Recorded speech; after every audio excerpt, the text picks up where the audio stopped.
I want to get Warren in here, Warren, because you wanted to weigh in on this as well, but also, is it just the president? What about the NAACP? Some people say they threw her right under the bus. Well, they didn't do their due diligence, and that's what everybody did who reacted to this. In fact, when this story first broke on my show, I came out publicly and said, I'm not going to do anything because this is the same thing that they did to Jeremiah Wright. They played a clip without the whole context. But I want to say this, Don, about this whole race issue. It's two things that we need to concentrate on. One is this Tea Party movement, and I'm saying it in this sense to all the Tea Party movement out there.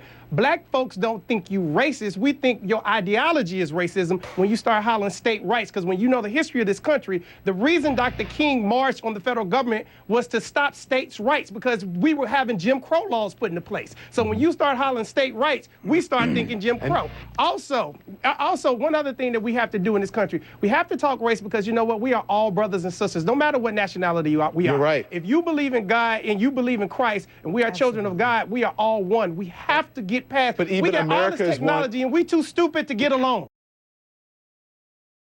A talk radio host named Warren Ballentine was on the O'Reilly Factor with me last night talking about some of Rush's controversial comments. But instead of having a civil discussion, he decided to take a cheap shot at me. Roll the tape. Let's look at him playing Barack the Magic Negro on his show. And we're going to say, oh, that's just funny, that's just a joke. That's not racial either. I mean, the reality of it is racial to real black people.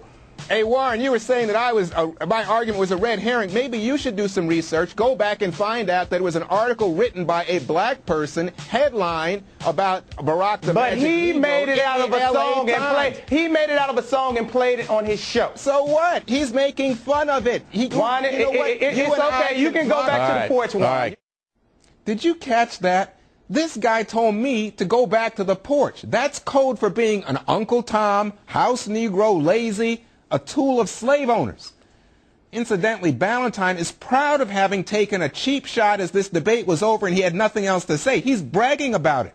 A real man would probably apologize, say it was in poor taste, and move on.